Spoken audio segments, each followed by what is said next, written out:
Alhamdulillah hamdan katsiran thayyiban mubarakan fih kama yuhibbu rabbuna wa yardah. Asyhadu an la ilaha illallah wahdahu la syarikalah wa asyhadu anna Muhammadan abduhu wa rasuluh. Wassalatu wassalamu ala Rasulillah wa ala alihi wa ashabihi wa man tabi'ahum bi ihsanin ila yaumiddin. Ya ayyuhalladzina amanu taqullaha haqqa tuqatih wa la tamutunna illa wa antum muslimun. Kaum muslimin, para penuntut ilmu, para jamaah, pemirsa MGI TV dan para pendengar radio Ridul Jannah yang dimuliakan Allah Subhanahu wa taala. Alhamdulillah pada kesempatan sore yang berbahagia ini, dengan izin dan kudrat dari Allah Subhanahu wa taala, kita dapat berjumpa kembali di kajian Sahih Bukhari di Masjid Aisyah yang mulia ini dalam pembahasan dari kitab Sahih Bukhari, masih dalam bahasan Kitabus Salat, yaitu hukum-hukum seputar salat. Dan kita sedang membahas hadis-hadis seputar masjid dan hukum-hukum yang berkaitan dengan masjid atau adab-adab yang berkaitan dengan masjid. Kita masuk di bab yang ke-48 di hadis 426. Qala al-Imam al-Bukhari rahimahullahu taala, babu atayammunu fi dukhulil masjidi wa ghairihi, atau bab atayammuni. Bab atayammunu fi dukhulil masjidi wa ghairihi. Wa kana Abdullah ibnu Umar yabda'u bi rijlihi al-yumna fa idza kharaja bada'a bi rijlihi yusra. Qala al-Imam al-Bukhari rahimahullah ta'ala, hadatsana Sulaiman ibnu Harb qala hadatsana Syu'bah ibnu Hajjaj Abu Bustam al-Wasiti Amirul Mukminina fil hadis, anil Ash'ath ibnu Sulaim an abihi an Masruq, ini Masruq ibnu Ajda, an Aisyah radhiyallahu taala anha qalat kana Nabiyyu sallallahu alaihi wasallam yu'jibu atayammuna mastata'a fi sya'nihi kullihi bituhurihi wa tarajulihi wa tanaulihi. Bab mendahulukan kanan ketika masuk masjid dan yang lainnya. Keadaan Abdullah bin Umar, beliau masuk dengan kaki yang kanan, artinya masuk masjid dengan kaki yang kanan. Dan apabila keluar, artinya keluar dari masjid, maka beliau keluar dengan kaki yang kiri. Jadi kalau masuk dengan kaki yang kanan, kalau keluar dengan kaki yang kiri. Lalu Imam Bukhari mengeluarkan hadis Aisyah, tapi hadis ini tentunya tidak secara letterlek menyebutkan mendahulukan yang kanan ketika masuk masjid, karena hadisnya umum. Imam Bukhari meriwayatkan dari Aisyah radhiyallahu taala anha, beliau berkata, kana Nabi sallallahu alaihi wasallam, keadaan Nabi sallallahu alaihi wasallam, yuhibbu, di sini yuhibbu, di riwayat yang lain yu'jibu, di sini yuhibbu atayammuna mastata'a fi sya'ni kullihi. Beliau mencintai mendahulukan yang kanan semampunya dalam setiap urusannya. Fituhurihi, ketika bersuci, ya, seperti berwudu, mandi janabah. Wa tarajulihi, ketika menyisir, artinya ketika membereskan rambut, maka memulai dengan bagian yang kanan. Wa tana'ullihi, dan ketika memakai sandal, berarti memakai sandal, memakai sepatu, memakai kaos kaki, ya, memakai celana, memakai baju, maka ini masuk di dalamnya. Wa fi sya'ni kulli, dan dalam semua urusan. Ini telah dijelaskan secara luas di dalam Kitabut Thaharah, dan ini telah lewat di Kitabut Thaharah, yaitu hadisnya di bab wudu, ya, dalam bab wudu. Tapi Imam Bukhari mengulangi lagi hadis ini di sini karena bertepatan dengan adab masuk masjid. Ya, jadi adab masuk masjid ketika masuk dengan kaki yang kanan dan ketika keluar dengan kaki yang kiri.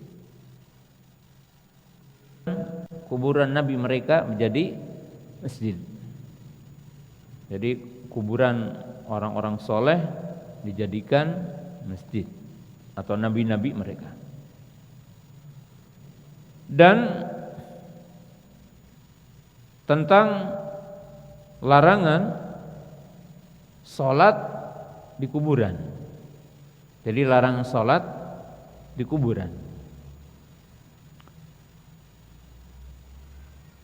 Dan telah riwayatkan Anas, Umar, Anas bin Malik yusalli inda qabrin, bahwasanya beliau sholat di satu kuburan.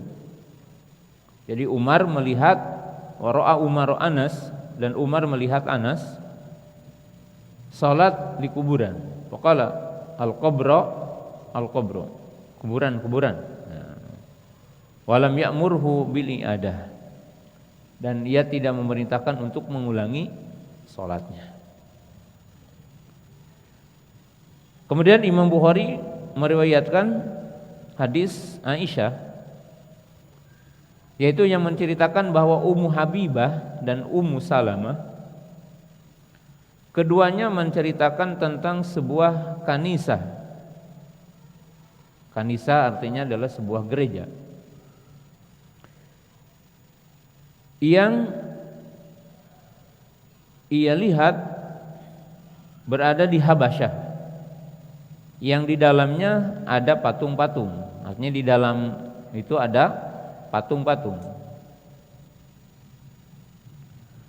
Lalu keduanya menceritakan kepada Nabi Sallallahu Alaihi Wasallam. Jadi menceritakan bahwa melihat satu kanisa atau gereja, di dalamnya ada patung-patung. Artinya sembahan-sembahan yang dijadikan sebuah patung oleh mereka. Lalu Nabi Sallallahu Alaihi Wasallam berkata, sesungguhnya mereka itu apabila meninggal dunia di antara mereka orang-orang soleh, artinya lelaki yang soleh, maka dibangunlah di atas kuburannya masjid. Jadi orang-orang terdahulu dari orang-orang Yahudi, demikian juga orang-orang Nasrani, apabila meninggal dunia orang-orang soleh di antara mereka, maka di atas kuburannya dibangun masjid. Ya. Maka dikatakan baban hitil kasuwara, lalu dibuatlah patung-patung yang menggambarkan orang soleh. Wa ulaika syirarul khalqi indallahi yaumal qiyamah, maka yang melakukan itu adalah dikatakan manusia sejelek-jelek manusia nanti yaumal kiamah. Jadi dianggap sebagai manusia yang paling jelek di hari kiamat. Kemudian Imam Bukhari meriwayatkan hadis dari Anas bin Malik, yaitu ketika Nabi SAW berhijrah ke Madinah, maka awal yang dibangun oleh Nabi SAW adalah masjid. Nah, ini ceritanya.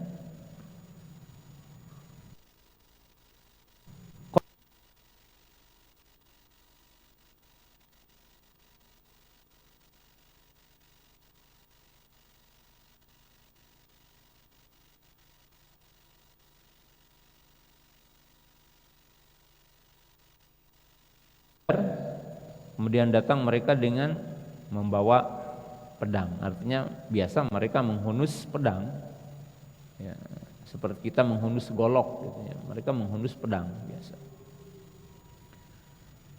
Dan aku melihat Nabi SAW berada di atas kendaraannya, artinya di atas untanya, dan Abu Bakar memboncengnya. Dan pembesar-pembesar Banu Najjar berada di sekitarnya, sehingga sampailah di satu pelataran milik Abi Ayyub. Dan beliau dikala itu ketika pas waktu azan, beliau mencintai salat di awal waktu. Hanya ketika datang waktu sholat, maka beliau pun sholat.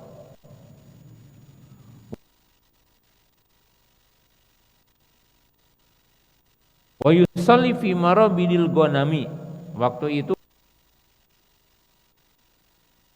beliau sholat di kandang kambing, karena belum dibangun masjid. Beliau sholat di kandang kambing. Wa annahu amara bibina'il masjid. Lalu beliau memerintahkan untuk membangun masjid. Jadi kegiatan pertama yang dilakukan oleh beliau ketika datang ke Madinah itu menyuruh untuk membangun masjid. Fa arsala ila mala'i min Bani Najjar. Lalu Nabi SAW mengutus utusan ke Bani Najjar. Mengutus utusan ke Bani Najjar. Lalu beliau berkata, "Qala ya Bani Najjar, wahai Bani Najjar, saminuni bihaitikum hadza." Kata beliau, "Berapa harga membeli tempatnya untuk dibuat masjid?" Berapa katanya harga ini tempat? Qalulah, tidak, kata, demi Allah aku tidak akan meminta harga kecuali kepada Allah. Berarti intinya diwakafkan setelah itu. Faqala Anas, lalu Anas berkata, "Fakana fihi ma aqulu lakum kuburul musyrikina wa fihi kharibun wa fihi nahal." Jadi di tempat Banu Najjar itu ada kuburan-kuburan peninggalan orang musyrik, dan ada rumah-rumah bekas, dan ada batang-batang kurma. Jadi di tempat itu ada batang-batang kurma, ada bekas-bekas rumah, dan ada kuburan-kuburan yang merupakan peninggalan orang musyrik. Fa amara Nabi sallallahu bi kuburil musyrikin panubithat. Maka Nabi sallallahu memerintahkan kepada para sahabat untuk memindahkan kuburan-kuburan orang musyrik. Artinya dipindahkan, digali, dipindahkan. Ya. Summa bil kharibi fasuwiyat. Kemudian bekas-bekas bangunan lama diratakan. Wa bin nakhli faquti'a.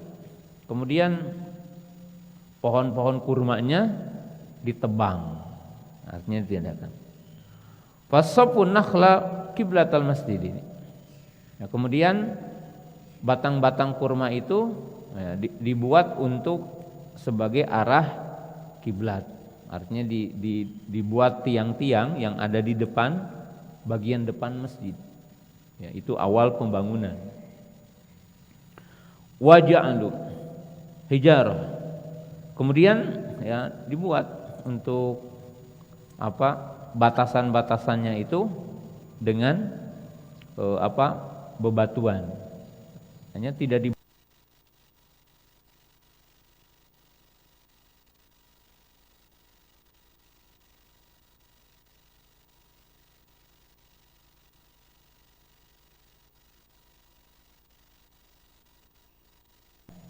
bernyanyi, tapi bukan nyanyian yang haram, nyanyian yang isinya motivasi, gina yang isinya apa? Motivasi. Wan Nabi sallallahu ma'hum, dan Nabi sallallahu pun ikut bekerja. Artinya Nabi sallallahu tidak tinggal diam, tapi Nabi sallallahu pun ikut andil dalam pengerjaan masjid itu. Wa huwa yaqul, dan beliau berkata, Allahumma la khaira illa khairul akhirah. Ya Allah, tidak ada kebaikan kecuali kebaikan akhirat. Faghfir lil ansar wal muhajirah. Ya Allah, ampuni untuk orang-orang Ansar dan orang-orang apa? Muhajir. Nah, kaum muslimin pemirsa yang dimuliakan Allah Subhanahu wa taala. Nah, ini hadis dalam satu kisah tentang bab sebagaimana dijelaskan oleh mu'allif, bab ya membangun masjid atau bab menggali atau memindahkan kuburan orang musyrik, memindahkan kuburan orang musyrik. Ya. Hadis ini atau bab ini menunjukkan boleh, artinya pekuburan orang musyrik dijadikan sebagai masjid dengan dipindahkan terlebih dahulu kuburan itu. Hal ini karena orang-orang musyrik, jadi orang-orang musyrik itu berbeda hukumnya dengan orang muslim.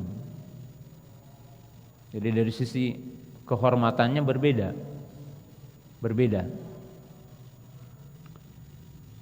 Jadi di sini menunjukkan kuburan peninggalan orang-orang jahiliyah. Jadi kuburan peninggalan orang-orang musyrikil jahiliyah. Di mana baginda Rasulullah SAW dengan para sahabat di kala itu datang ke Madinah, artinya Nabi SAW hijrah ke Madinah. Kemudian tadi membangun masjid awalnya di satu tempat yaitu milik Banu Najjar. Jadi milik Banu Najjar.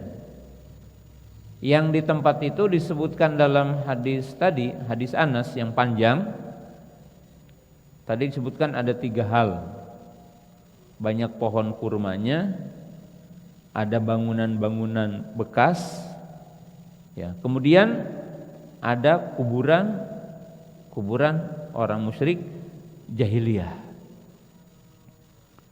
Maka Nabi Shallallahu Alaihi Wasallam memerintahkan untuk memindahkan kuburan-kuburan itu, menggali kuburan-kuburan itu. Jadi meniadakan kuburan-kuburan itu, menghilangkan kuburan-kuburan tersebut. Ya. Hal itu menunjukkan bahwa orang musyrik itu hukumnya berbeda dengan orang muslim. Jadi kalau orang muslim ketika hidup, ketika mati punya kehormatan. Ya, seperti kita tahu nanti di dalam babnya, tidak boleh kita menggali kuburan orang mukmin.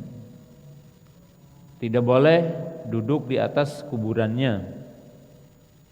Tidak boleh kita menginjak kuburannya. Ya, itu hak orang yang meninggal dunia. Itu ada adabnya. Tapi untuk orang-orang musyrik itu berbeda. Sebagaimana disebutkan di dalam bab ini. Sebagaimana disebutkan di dalam bab ini. Dan hadis yang dibawakan oleh muallif itu pada hadis yang kedua, itu hadis Anas bin Malik radhiyallahu taala anhu, bahwa Nabi SAW memerintahkan para sahabat membangun di situ dan untuk meratakan ya, kuburan itu. Ya, berbeda dengan kuburan orang-orang muslim. Nah. Kemudian di hadis ini atau di bab ini, dan nanti akan dikuatkan dengan bab yang setelahnya,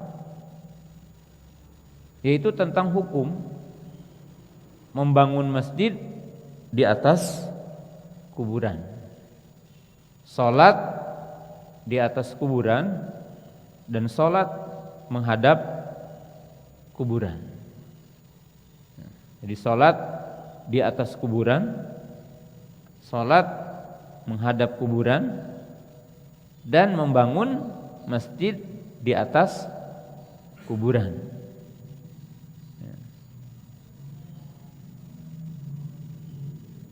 Hal itu kaum muslimin jamaah pemirsa yang dimuliakan Allah Subhanahu wa taala,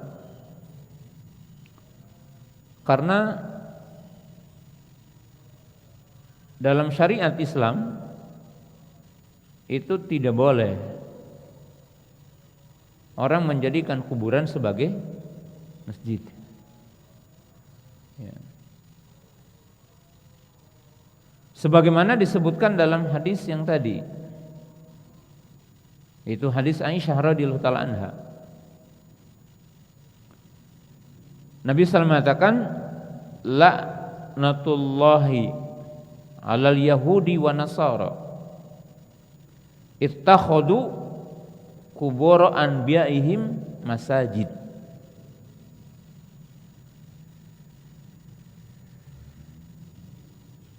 Nabi SAW mengatakan laknat Allah kepada orang-orang Yahudi dan orang-orang Nasara yang menjadikan kuburan nabi-nabi mereka sebagai masjid.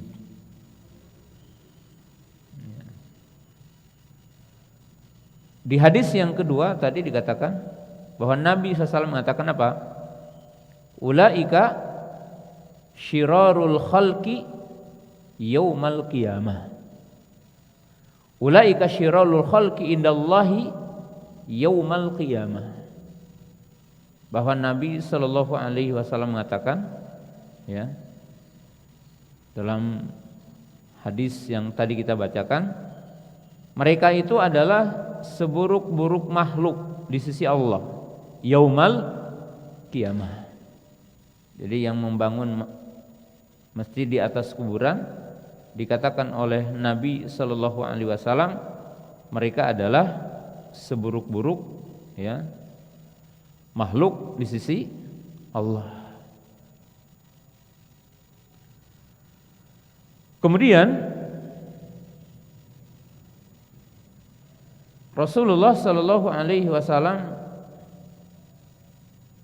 menyebutkan juga dalam riwayat yang lain, yaitu hadis Abdullah ibnu Mas'ud, beliau mengatakan, inna min syirarin nasi man tudrikuhum sa'ah wa hum ahya may yattakhidul qubura masajid.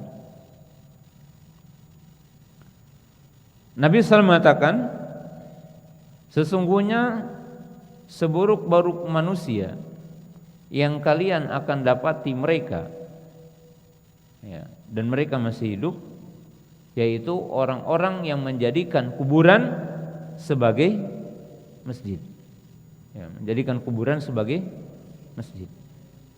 Nah, bagaimana yang dimaksud menjadikan kuburan sebagai masjid? Jadi apa makna ittikhadul kubur masajid? Apa maknanya? Ya. Para ulama mengatakan maknanya ada 3. Jadi makna ada 3. Makna yang pertama, binaul masajidi alaiha, yaitu membangun masjid di atas kuburan. Jadi ini maknanya berarti letter lock, yaitu membangun masjid di atas kuburan. Atau dibalik, kuburan masjidnya udah ada, kemudian mengubur di dalam masjid. Sama. Jadi kalau makna yang pertamanya kan berarti kuburannya ada, kemudian dibangun masjid. Atau dibalik, masjidnya udah ada, kemudian ya dibangun, kemudian orang dikubur di masjid itu. Maka sama maknanya tadi, ittikhadul masajid kubur. Itu makna yang pertama, yaitu membangun dalam arti membangun fisik. Yang kedua, yaitu as-salatu 'alal kubur, bimana as-sujudu 'alaiha. Mana yang kedua yaitu salat di atas kuburan, yaitu sujud di atas kuburan. Jadi menjadikan kuburan sebagai masjid artinya adalah salat di atas kuburan walaupun tidak dibangun masjid. Walaupun tidak dibangun masjid. Ya. Yang ketiga adalah as-salatu ilal qabri, yakni as-salatu mutajjihun ilal qabri, salat menghadap kuburan. Maka itu masuk pada makna mengambil kuburan sebagai masjid. Hal itu juga dijelaskan dalam hadis-hadis yang sahih tentang ketiga makna itu. Jadi ketiga makna itu datang hadis-hadis yang sahih. Adapun tentang larangan membangun kuburan di atas masjid, membangun masjid di atas kuburan, maka hadis-hadis yang tadi, hadis Abdullah bin Mas'ud, hadis Aisyah radhiyallahu taala anha dan yang lainnya. Adapun tentang larangan salat di atas kuburan atau menghadap kuburan adalah datang dengan hadis lain selain hadis yang tadi. Itu hadis Abu Sa'id Al-Khudri radhiyallahu taala anhu. Qala Rasulullah sallallahu alaihi wasallam, au anna Rasulullah naha an yubna 'alal kubur wa ayub ada 'alaiha wa an yusalliya 'alaiha. Nabi SAW melarang membangun di atas kuburan.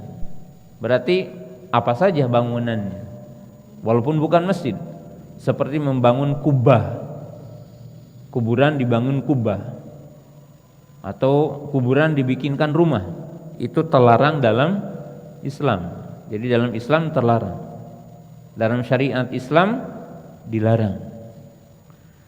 Dan dilarang duduk di atas kuburan, Kalau ada kuburan, orang duduk dilarang. Ya, dilarang. Dan dilarang juga sholat di atas kuburan. Dalam riwayat yang lain, Nabi SAW mengatakan, la tusallu ilal qabri wa la tusallu ala qabr. Jadi hadisnya lebih jelas. Janganlah kalian sholat menghadap kuburan, dan janganlah sholat di atas kuburan. Ya. Maka ini makna menjadikan kuburan sebagai masjid. Jadi imma membangun masjid di atas kuburan, atau sholat di atas kuburan, atau sholat menghadap kuburan. Maka itu masuk kepada yang dilarang. Hanya sholat menghadap kuburan atau sholat di kuburan itu ada yang disyariatkan, yaitu sholatuz zanajah.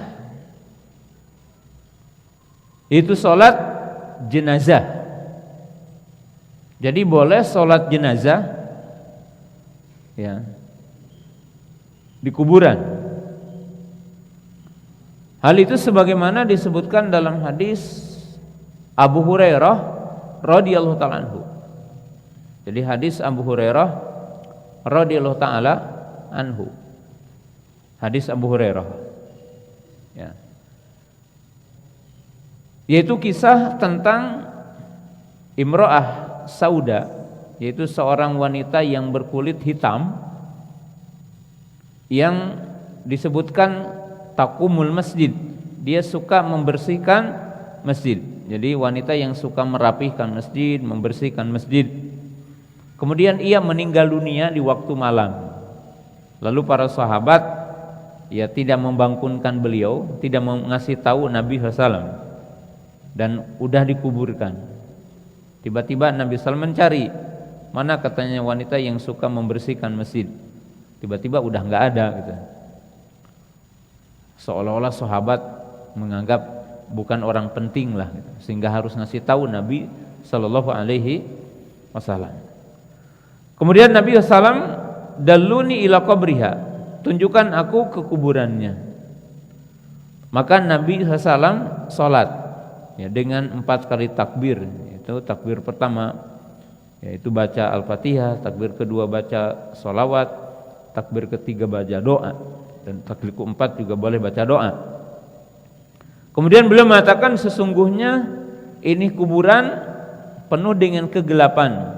Mudah-mudahan dengan syafaat sholat ini akan menjadi penerangnya gitu. Jadi akan menjadi syafaat untuk menerangi penghuni kubur tersebut. Nah, hadis ini menunjukkan tentang bolehnya sholat di kuburan atau menghadap kuburan dalam rangka sholat jenazah, yaitu barang siapa yang tidak sempat menyolatkan sebelum dikuburkan, maka tidak mengapa bagi seseorang menyolatkannya setelah dikuburkan, berdasarkan hadis yang tadi. Jadi berdasarkan hadis Abu Hurairah juga muttafaqun alaih. Nah, maka kita dilarang 3 hal tentang kuburan berdasarkan hadis-hadis tadi. Pertama, dilarang membangun di atas kuburan.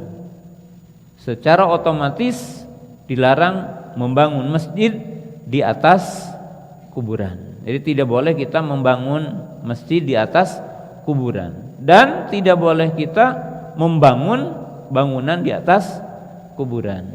Jadi kalau membangun masjid khusus masjidnya, tapi kalau membangun bangunan yang lain, maka ini lebih artinya di sini adalah, kalau masjid kan spesifik, kalau bangunan umum ya, seperti mungkin bikin monumen, bikin rumah yang itu di kuburan gitu, kuburannya dibikinkan rumah gitu. Maka itu menyelisihi syariat Islam. Ya, itu menyelisih syariat Islam. Kemudian yang kedua, tidak boleh sholat di atas kuburan dan tidak boleh sholat menghadap kuburan. Ya, tidak boleh sholat di atas kuburan dan tidak boleh sholat menghadap kuburan. Ya. Sholat di atas kuburan atau sholat menghadap kuburan itu hukumnya ada 3. Jadi secara hukum ada 3. Ini harus kita pahami. Yang pertama, jika orang sholat di atas kuburan atau menghadap kuburan dalam rangka sholat jenazah karena belum sempat menyolatkan, maka hukumnya boleh dan itu bagian yang disyariatkan sebagaimana tadi dijelaskan hadis Abu Hurairah. Yang kedua, orang sholat di atas kuburan atau menghadap kuburan laisa li ajli ta'dhimi sahibil qabr wala li ajli taqarruban li sahibil qabr. Orang sholat di atas kuburan atau menghadap kuburan memang niatnya tidak bermaksud mengagungkan penghuni kubur dan bukan berarti taqarrub kepada penghuni kubur, tapi dia meyakini sholat di sini berkah atau ada berkahnya sebagai wasilah untuk mendapatkan mustajab doa umpamanya. Fahadhihi wasilah ila syirki wahia minal ma'asi bid'ah. Orang yang sholat di kuburan fulan atau mungkin syekh fulan atau apa gitu, dia meyakini sholat di situ berkah dan kemungkinan besar bahwa doanya akan mustajab di situ, sehingga bertabaruk ya dengan tempat itu. Jadi sebagai sebab berkah. Tapi ia tidak bermaksud untuk taqarrub kepada penghuni kuburnya, beribadah kepada penghuni kuburnya. Maka ini wasilah kepada syirik walaupun tidak sampai kepada syirkul akbar. Tapi ini tentunya dilarang dalam syariat karena perantara kepada syirik. Dan sesuatu yang tidak diajarkan oleh Nabi sallallahu alaihi wasallam dan tidak dilakukan oleh para sahabat, para tabi'in. Ya, maka hukumnya wasilah kepada syirik, bid'ah. Yang ketiga, jika ada orang sholat di kuburan tertentu dengan ta'zim kepada penghuni kuburnya dan taqarrub kepada penghuni kubur, sehingga ada orang yang bernazar untuk sholat di kuburan anu dalam arti taqarrub ibadah kepada penghuni kubur itu,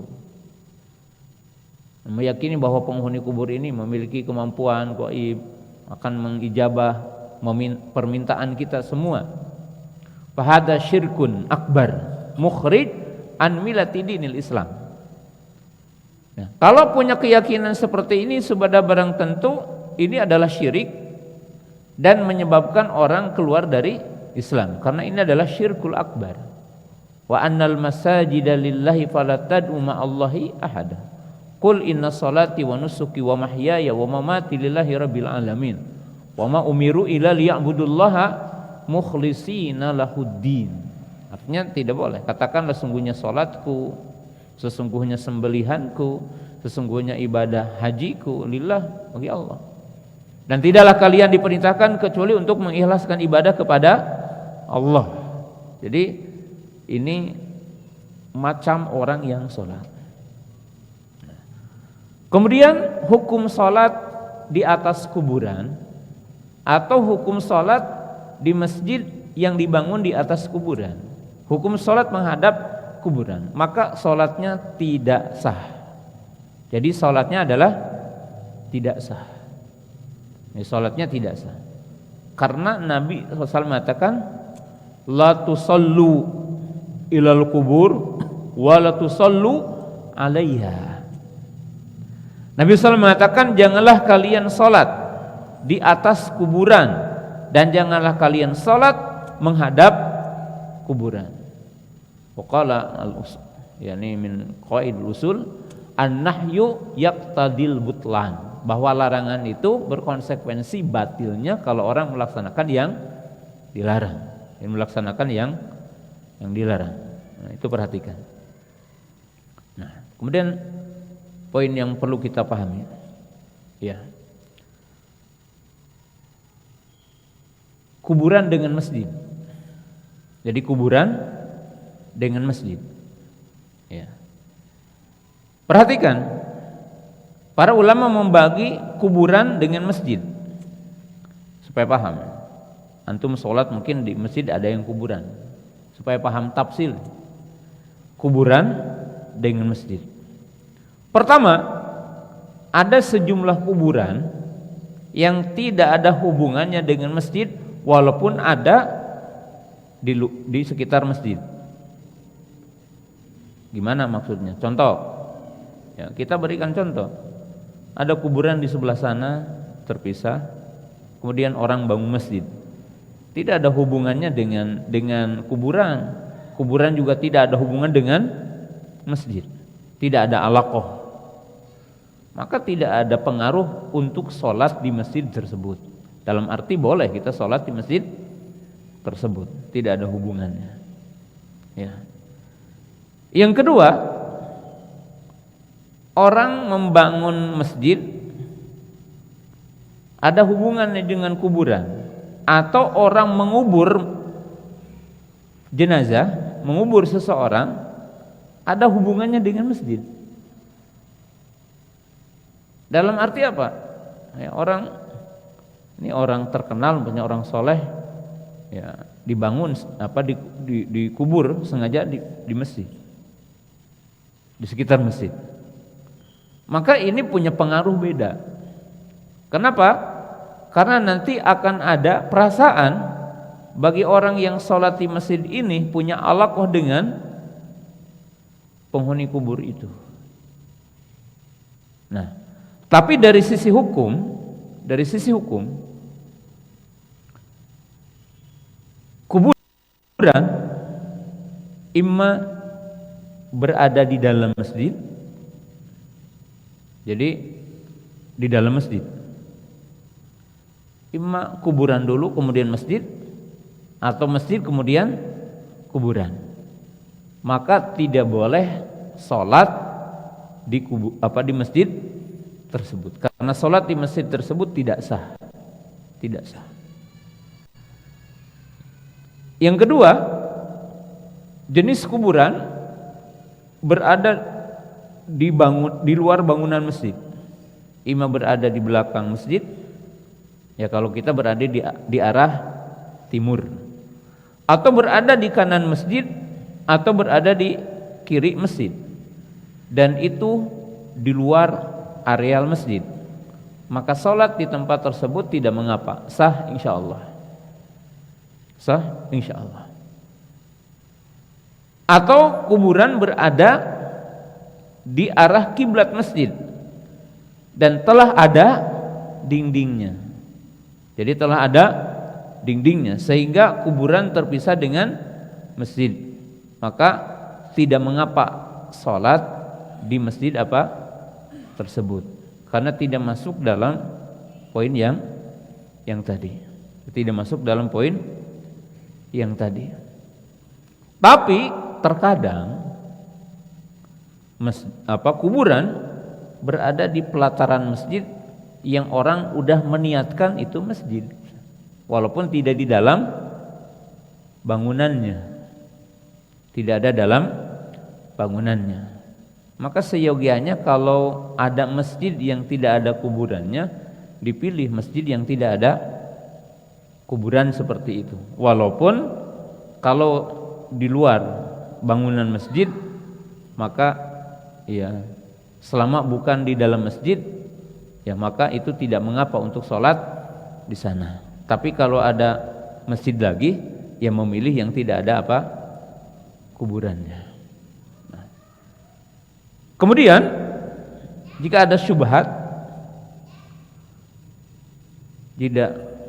syubhat, orang mengatakan, kenapa tidak boleh membangun masjid di atas kuburan? Kemudian tidak boleh sholat menghadap kuburan. Lalu berdalil dengan kuburan Nabi Sallallahu Alaihi Wasallam, yaitu Masjid Nabawi. Kan katanya kuburan Nabi SAW itu berada di Masjid Nabawi. Nah, maka kaum muslimin, pemirsa yang dimuliakan Allah Subhanahu wa taala, ya, menjawab terhadap subhat ini sesungguhnya ringan. Nah, jawabannya sederhana. Yang pertama, bahwa Nabi SAW dan para sahabat, ya, tidak mengubur Nabi SAW di masjid. Dan para sahabat ridwanullahi ta'ala alaihim juga tidak membangun masjid di atas kuburan Nabi Sallallahu Alaihi Wasallam. Jadi pertama kita jawab, ini bukan perbuatan Nabi Sallallahu Alaihi Wasallam, bukan perbuatan Khulafaur Rasyidun yang 4, dan bukan perbuatan para ulama.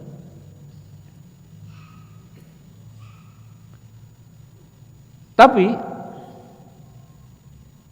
terjadinya kuburan Nabi SAW yang seolah-olah sekarang berada di dalam Masjid Nabawi itu terjadi setelah kehidupan para sahabat ridwanullahi ta'ala alaihim, bahkan setelah kehidupan para tabi'in, setelah kehidupan para tabi'ut tabi'in, setelah kehidupan imam yang 4. Dan waktu itu bukan amal para ulama juga di saat itu.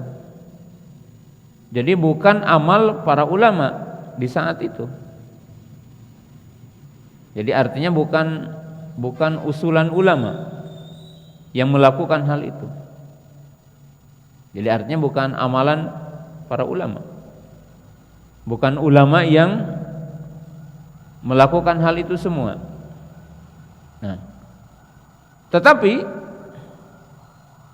itu bagian dari apa yang dilakukan oleh sebagian apa yang dinamakan kerajaan di waktu itu, dan diingkari oleh sejumlah para ulama. Jadi perbuatan itu diingkari supaya pelebaran Masjid Nabawi di saat itu tidak ke arah kuburan. Ya, tidak ke arah kuburan. Ya. Kemudian ketika didapatkan ke arah kuburan, maka para ulama pun telah memberikan solusi di saat itu, yaitu dibikin benteng musallas. Jadi benteng di kuburan Nabi SAW itu dengan berbentuk persegi 3, supaya orang tidak dianggap menghadap ke kuburan Nabi Sallallahu Alaihi Wasallam. Jadi tidak menghadap ke kuburan Nabi Sallallahu Alaihi Wasallam. Jadi ini bukan perbuatan Nabi Wasallam, bukan perbuatan Khulafaur Rasyidun, bukan perbuatan tabi'in, bukan perbuatan tabi'ut tabi'in, dan bukan juga perbuatan para ulama. Dan apa yang dilakukan oleh kerajaan di saat itu sungguh telah diingkari oleh para ulama di saat itu. Jadi telah diingkari oleh para ulama di saat itu, ya. Tapi ya terjadinya seperti itu sehingga bukan jadi dalil. Jadi bukan jadi dalil oleh kita, ya. Nah, itu hadis poin yang sangat penting tentang sholat menghadap kuburan, ya. Waktunya udah jam 5 dan kita berikan waktu untuk soal jawab.